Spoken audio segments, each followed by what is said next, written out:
So good evening, everybody, and once again we are back with day two of this initiative called Daily Answer Wars and Daily Answer War Prime. So again, in the morning we had given you a question, and in this session we'll be discussing that question, evaluating, dissecting the question, and then also giving some evaluation and feedback about the copies that you have submitted in the Telegram group. So good evening, Varsha. So the question today was pretty easy, I will say. It was basically from the constitutional bodies part, that is part of the GS2 syllabus, and specifically it related to the Election Commission of India. So we had to discuss the role of the Election Commission of India in light of the evaluation of the Model Code of Conduct. Now, some things are pretty clear in this question.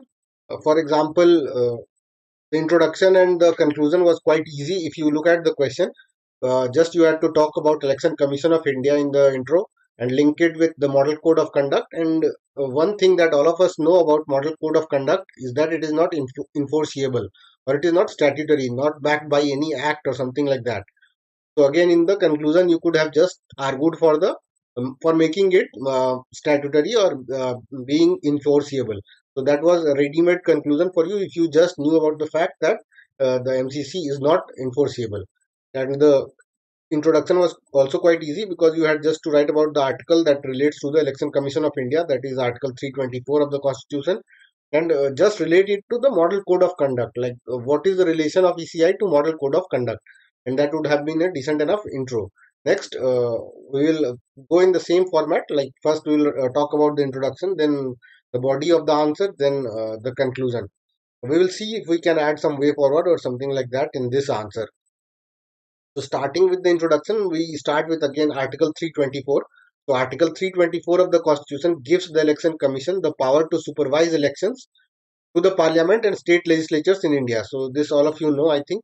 And Model Code of Conduct is a set of guidelines issued by the ECI for conduct of political parties and candidates during elections, mainly with respect to this. So you can talk about, need not mention all of this because we will again be talking about MCC in a bit of detail in the body itself. But if you can just mention two or three things, you can mention that with respect to speeches, polling day, polling booths, etc., and that should have been enough. Next, just to conclude, just to like finish off the intro, I have mentioned that it is not statutory in nature, so that a bit more knowledge about MCC can be disseminated in the introduction itself.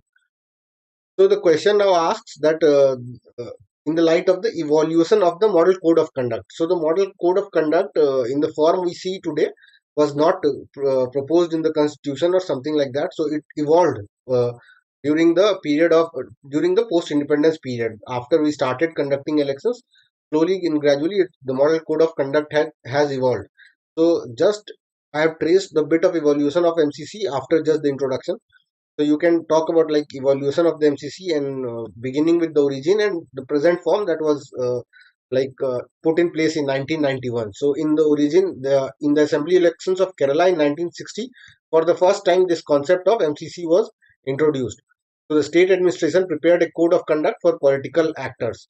Next, after that, 1962, during simultaneous polls to the Lok Sabha and assemblies in several states, the Election Commission for the first time circulated the code to all the recognized party, and this code was followed by all the parties, like by and large. Like some mishappenings do occur, but that still occurs like in present times also. So by and large, this code was followed in 1962 elections.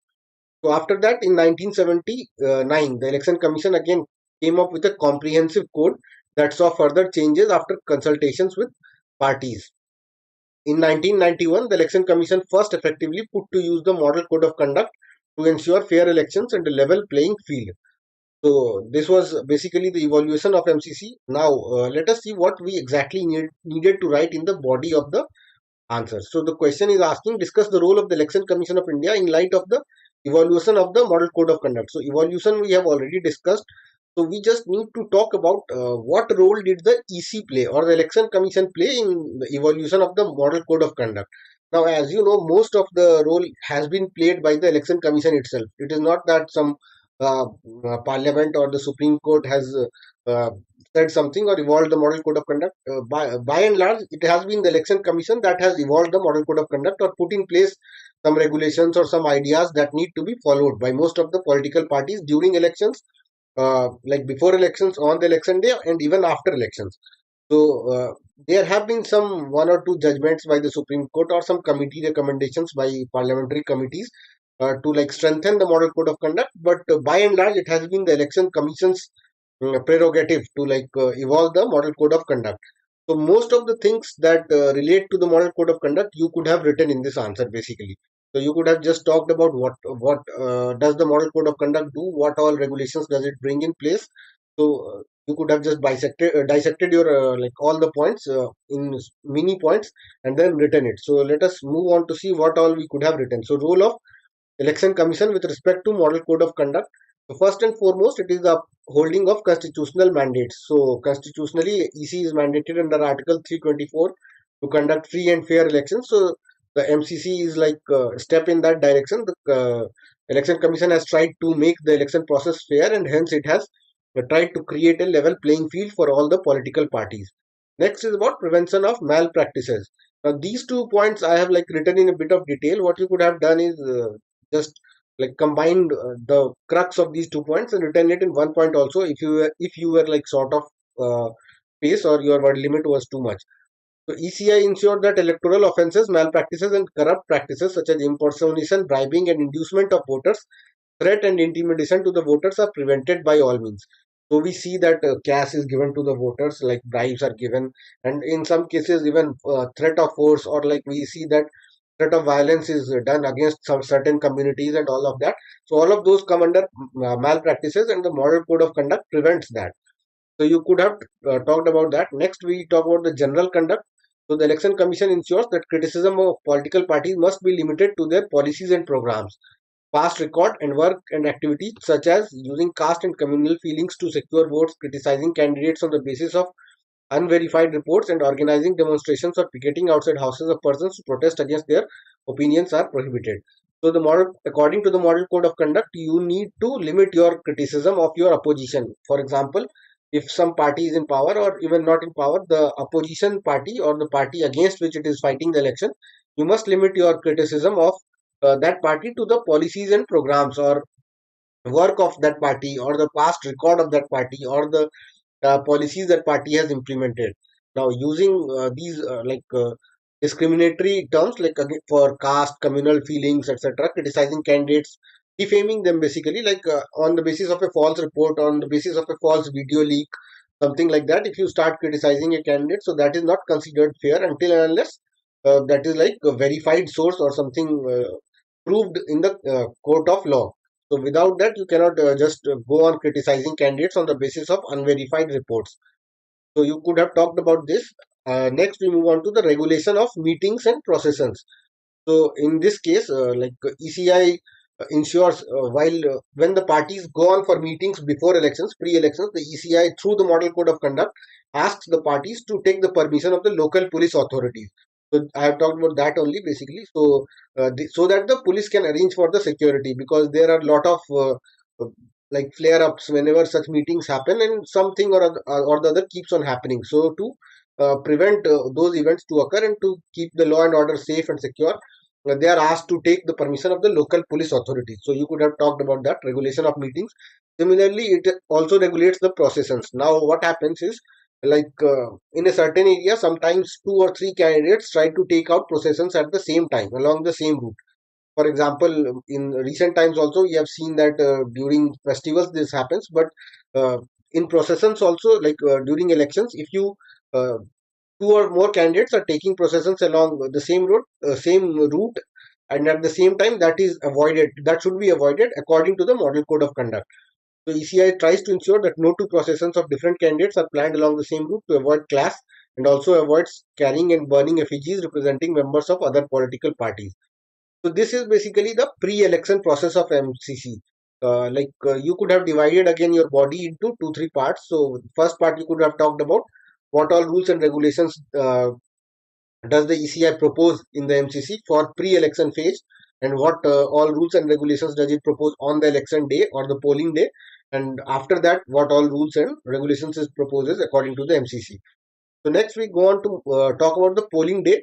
So the first and foremost requirement on the polling day is ensuring anonymity. Like all authorized party workers at polling booths are given identity badges which does not contain the party name, symbol, or name of the candidate. So even if people are present at the booths, they are uh, election commission ensures basically that they are neutral and they do not influence the people who have come on to vote on that day. So therefore, ensuring anonymity in that respect is necessary. Otherwise, like if some influential person of the locality is supporting some party, say, and he is there present on the election day, people might get influenced to vote for that particular party, the one which he or she is supporting. So to avoid that, election commission tries to ensure this anonymity. Next, we talk about fair polling. Only voters and those with a valid pass from the election commissions are allowed to enter polling booths. So you can see that they all, whenever you go to vote, the verification, both the voter identity card and sometimes the Aadhaar card is also checked so that no invalid person or the person without a pass can enter the polling booth. So this is basically about the polling day. After that, there are also some measures prescribed in the MCC which the Election Commission has evolved along with time. So first and foremost among that is grievance redressal. The Election Commission appoints observers to whom any candidates may report problems regarding the conduct of the elections. Now suppose candidate has gone to vote and if he is forced by someone or if he feels that someone is intimidating him to vote for certain party or certain candidate, he or she can complain to the election commissions via these observers. So this grievance redressal provision is also mentioned in the MCC. Next is about regulating the party. Official mass media should not be used to like advertise the party in power. For example, the government cannot uh, advertise their popularity or something through official mass media channels about their achievements or improve the chances of victory. So they cannot like through Doordarshan or something like All India Radio, they cannot just publicize their achievements through those means. So that ensures the fairness, because if that happens, then one party or the party in power will have undue advantage in the elections. Next is talking about elimination of monopoly. So ECI ensures that ministers and other authorities must not announce any financial grants or promise any construction of roads, provision of drinking water, etc., and other parties must be allowed to use public spaces. So according to this point, again, when somebody is in power in some area or some constituency, he has the ability to do these things like creation of infrastructure, provision of drinking water. So the election commission just tries to ensure that just before the elections, the candidate does not try to promise these things to the voters so that the voters get swayed and vote to him, because that will again amount to undue advantage to the party in power or to the candidate in power. So they just try to give equal opportunity to all the candidates and all the parties that are contesting the elections. Next is also about election manifestos. So this is also supervised according to the MCC. So this was added in 2013. So you can talk about these. The guidelines of ECI prohibit parties from making promises that exert an undue influence on voters and suggest that manifestos also indicate the means to achieve promises. So you cannot just promise something based on communal lines or caste lines in your manifesto, basically awarding on the basis of that or creating rewards on the basis of that. So that is prohibited. But as you know, like MCC is not enforceable and not statutory, not backed by law. So some of these things keep on happening even after so many rules and regulations. But still, like India has upheld the democratic spirit till now. So by and large, we can say that MCC has been successful in conducting fair and free elections. So this was about the body. Like most of the points, I think you could have just if you thought about a bit, like thought about MCC a bit, you could have come up with these points. Especially prevention of malpractices, upholding constitutional mandate, ensuring the conduct, like grievance redressal. So these are some generic points which must have been there, and you could have easily written all of these things. Next, we have tried to mention a very short way forward. So this was a committee appointed for election reforms, like Dinesh Goswami committee, and this committee has argued for giving a legal backing to MCC. So you could have mentioned that giving legal backing to Model Code of Conduct can be the need of the hour. And other point is about strengthening of the election commission itself. So there are, first of all, there are only three election commissioners. So uh, the manpower of the election commission is also short, and process of appointment of election commission also needs a reform, because currently mostly it is in the hands of the executive.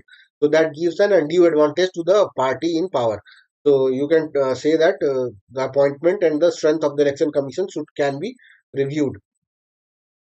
And in the conclusion, again, I have just mentioned in the starting of this video that you could just have talked about making the MCC statutory or backed by law. So in the journey of evolution of MCC, it is high time that certain provisions of the MCC to be enforced through invoking corresponding provisions in other statutes such as IPC 1860, CRPC 1973, and RPA 1951. So basically, those offences that are conducted according to these, that are like offences according to these Criminal Procedure Code and Penal Code (IPC). So at least those uh, such behavior which are punishable by the Indian law should also be punishable via the MCC. So that can be done, and that is pretty like easy to be done. So I have talked about that only in the conclusion. Overall, you can also talk about like overall legalization of MCC, but since I have mentioned that in the way forward, I decided to just keep it a bit narrow.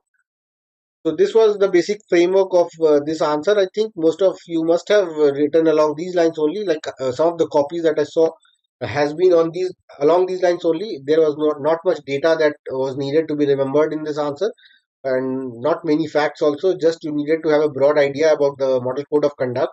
You needed to know about the articles which mandate free and fair elections in India, which mandate the Constitution of Election Commission. So if you knew about these two, three facts, I think you could have put on a very decent answer in this question. So next we will start to evaluate some of the copies and see what all you have written. Arji, good evening. Ritu, good evening.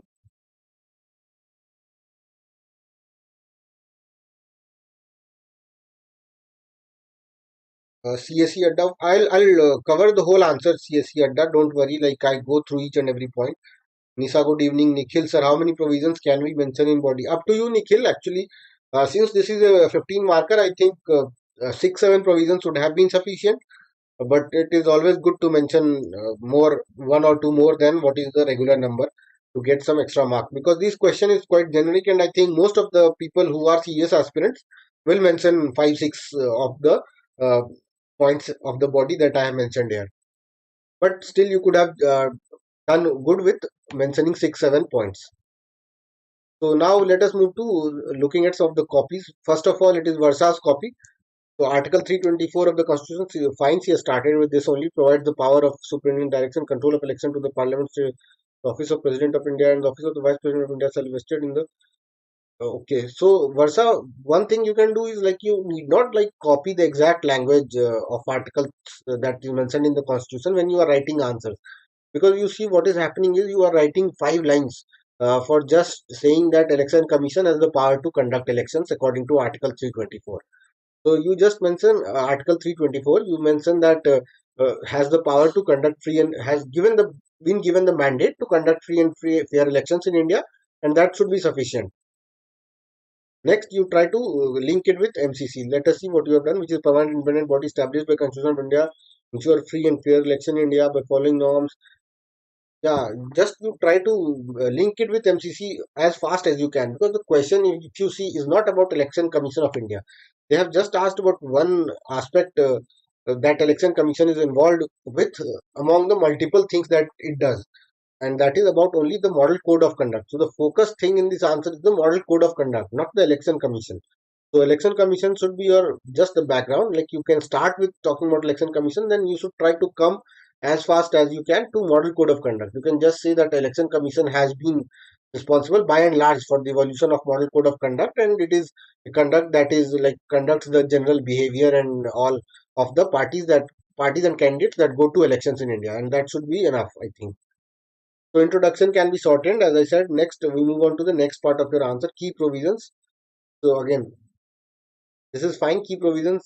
Here you can just in the subheading try to smartly insert that key provisions of Model Code of Conduct evolved by Election Commission. So that will like be more to the point that the question is asking. And before that, you can just mention a small section on the evolution of Model Code of Conduct, because the question here mentions in this part about evolution. So in the light of the evolution of Model Code of Conduct, so just 1 or 2 points, like basically its origin and when did it came in the current form, like 1991 and the origin, and that should have been enough. So after that, you can just go on to talk about the key provisions. General guidelines, political parties must be criticized only based on, so this is good, religious or communal should not be hurt. Okay. One more thing, Versa, you can do is like in your points, just try to pick up a habit of starting with a sub point. For example, when you are writing this point, political parties will be criticized only based on previous policies work uh, and based on unverified allegations or personal allegations. So here you can just write a sub point, that is criticism on valid grounds, and then you can explain that. So if you keep on this practice, this will help you in like most of the questions that come, because you will understand the importance. Because what happens is many times examiner does not have the patience to go through all of what you have written. So when he sees that point in bold or like highlighted in a bullet form, criticism, so he gets what the candidate is going to write in this point, and he moves on. He or she moves on. So you can just start putting that into practice. Whenever you write a point, just write a bullet sub point. For example, here you can mention criticism on valid grounds. Next, religious or communal sentiments should not be hurt. So here you can mention that absence of discrimination. Then you can talk about religious, communal, caste. All these sentiments should not be hurt. Next, let us move to places of worship such as temples, mosques, church should not be used for election propaganda. Okay, any area used for campaigning purpose should be only after permission from concerned individual or organization. So, okay, here not concerned individual. Basically, it is about the police authorities to maintain law and order. So you can just here again write about law and order concern and then go on to write meetings. The party or candidate must inform the. Okay, so here you have talked about meetings and process, and fine. Next, so yeah, I was just talking about this thing. For example, you can write in this format. You can just give the bullet points and then go on to write the point. The party or candidate must cooperate with authorities at polling camps. Okay, fine. Observers, if candidates or the agents have any specific complaint, okay. Party in power shall ensure that no is that it has used in official position. Okay, election manifesto. So okay, so decent amount of points you have written. I think body is quite good for your answer. Next, just in the first part, you could have added the evolution of MCC. Role of so you have again written the role of EC, ensure free and fair elections. No need to write this part afterwards again. Just integrate it in the first part itself. So when you write about general conduct, you can mention free and fair elections, disciplining political parties. Otherwise, I think the answer will keep on going longer and longer. So instead of this, you can just, for example, you have written I think 3-4 pages. Yeah. So you can just combine this part, like all of these provisions that you have written in this part has also been evolved by the election commission itself. No other body has evolved it. So mentioning that election commission has done something separately does not make any much sense. So you can just combine it in this part only. Arrange your points according to the points that you have written in the first part and just go for that.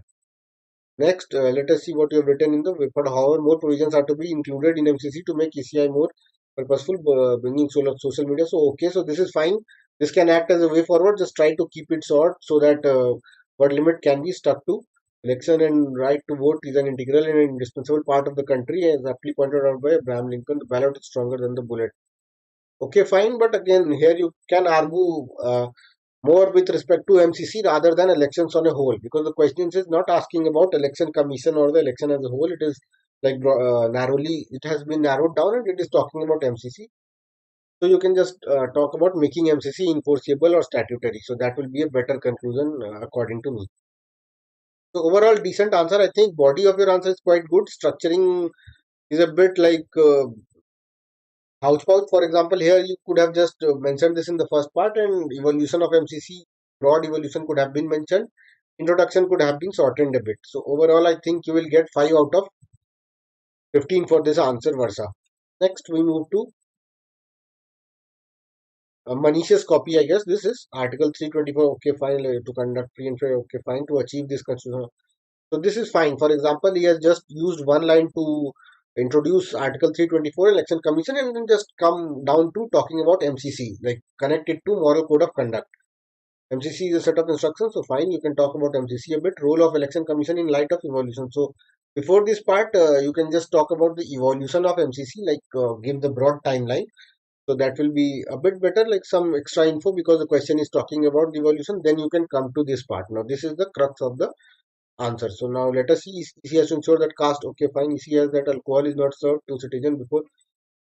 So again, try to think broadly. Like it is not just alcohol that needs to be alcohol. Serving of alcohol is a form of bribery. So the basically EC is against bribing the candidates or threatening or intimidating them. So try to uh, form the points in a more broad manner. So you can include here just bribery or threatening and intimidation of citizens are prohibited by candidates and political parties. Next, EC ensures that promotion rallies and advertisement by the parties are peaceful and do not create public nuisances to ensure that bribery, threat, and force are not used to gain votes. Okay, so again, for example, here only you can mention example alcohol serving to citizens to ensure that government resources and machinery not used by okay fine to ensure that ruling party does not have monopoly okay fine.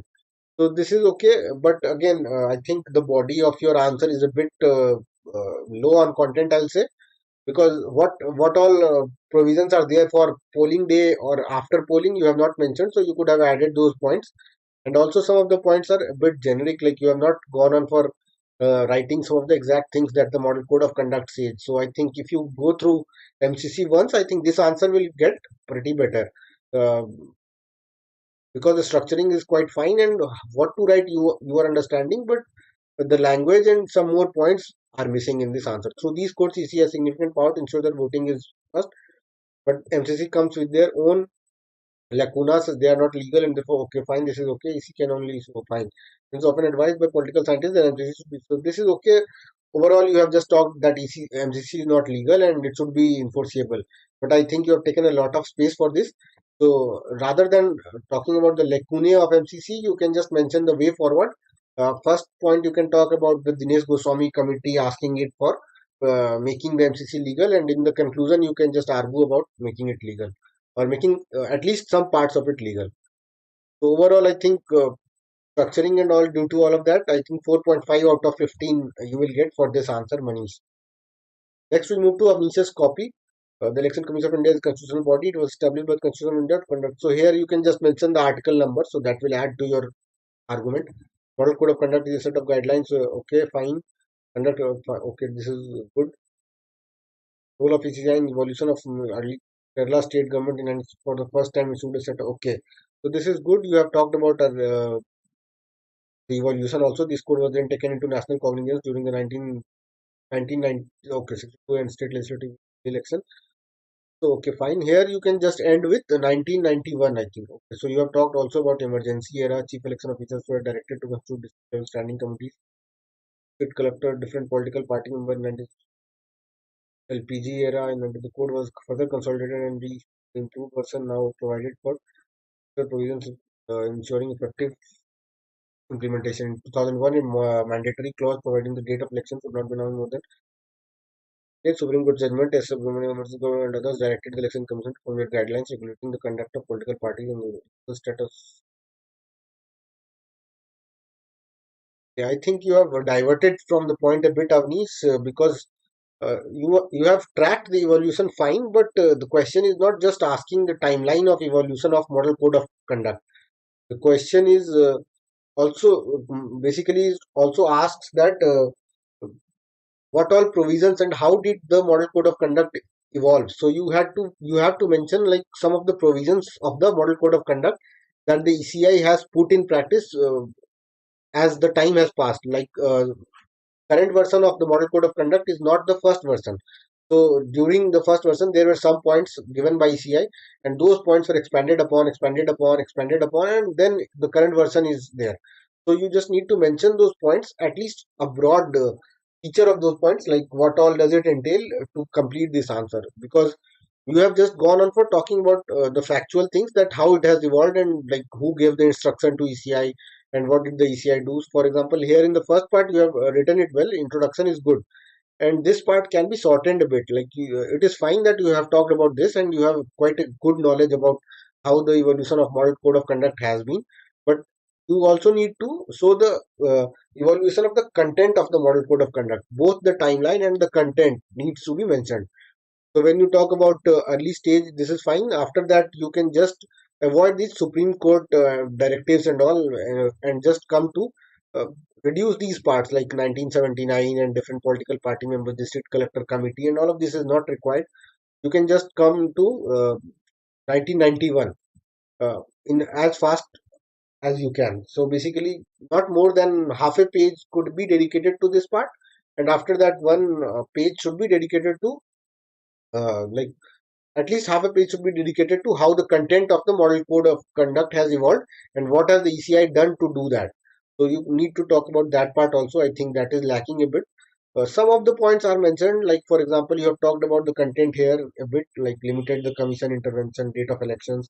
But overall, I think you have missed that part.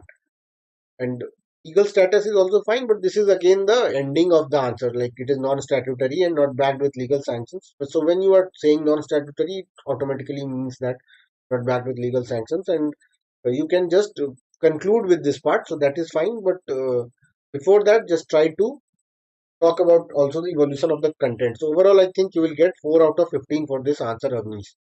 Next, we move to Nisha's copy. Election Commission of India is an autonomous constitutional authority responsible for union and state election processes. Okay.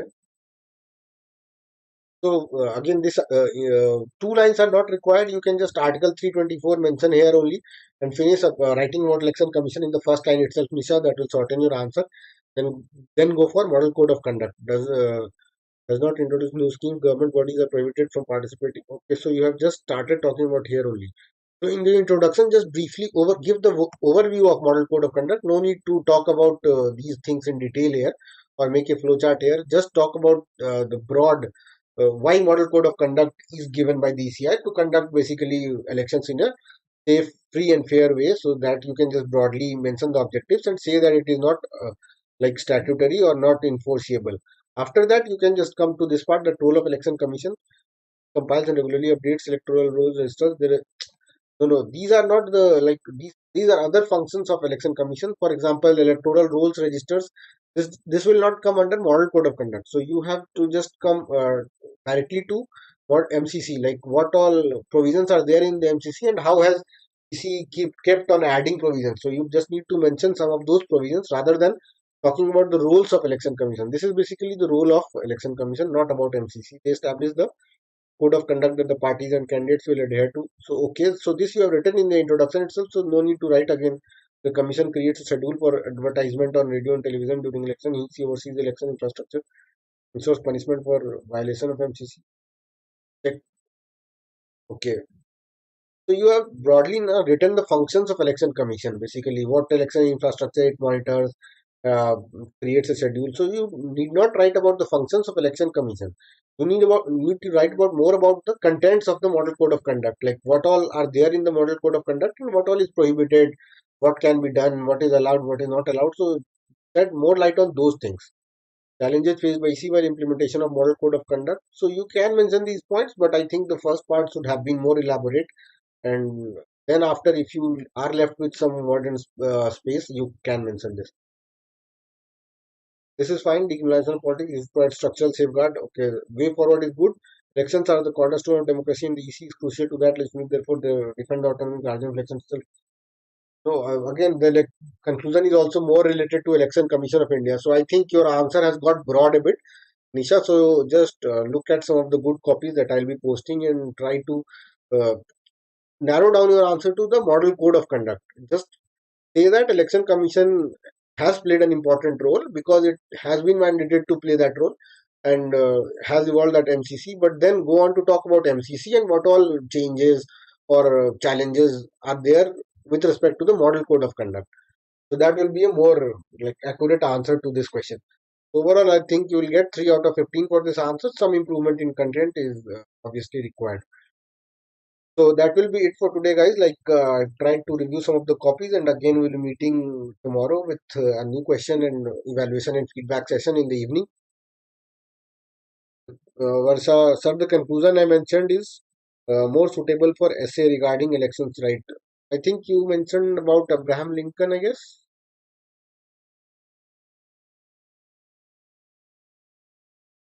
Yeah, yeah. I think more suitable for essay questions, like in essay, not only in conclusion, you can start with this quote or you can even mention it in the body. Essay gives you a lot of scope basically, because you have a lot of canvas in essay, so you can just go on to explain even minor things, even quotes, and just keep on evolving your essay. For example, you mention a quote in the paragraph and then just go on to talk about something about the US election, so you have that scope there and you can use all your knowledge, all your ideas in that. But when you are writing a question from GS perspective, try to be more point oriented or more like what are the solution oriented. What are the solutions to make the MCC more effective? What are the lacuna it is facing? What are the provisions that make it like something that helps in creating free and fair elections? I hope you are getting it. Like more substance should be there in the point rather than some flowery language or like some quotes. But still, if you don't remember that, or if you just find a quote, just you can mention it. That is not an issue. But I think in most of the GS answers, you should try to be more crisp and be substantial in whatever you are writing. So, okay, Manujansu, thank you, Varsha. Okay. So, again, we'll be meeting tomorrow. I'll be updating some of the good copies in this Telegram group. And I'll request you to join CD Warzone Prime also if you can, so that we can handle and support you and make your answer writing more effective. Because it is not possible. Like many of the students like complain to me that my copy is not getting checked or something like that. But you can understand that since it's a free initiative, we cannot check each and every copy. That will like not be differentiating amongst those who are paying and those who are not paying. So I'll request you to join the Warzone Prime initiative and be sure that you will get the benefit of that initiative. At least you will be like self-sufficient in the answer writing part of the mains. You will understand how to frame an answer, what to write, what all points to mention, what should be the ideal content, what should be the ideal length. Those aspects of your answer writing will certainly be covered. So that is it for today, guys. Thank you very much. And again, we will meet tomorrow in the evening. In the morning, we'll put the question, and in the evening, we'll have this session. So thank you very much, guys.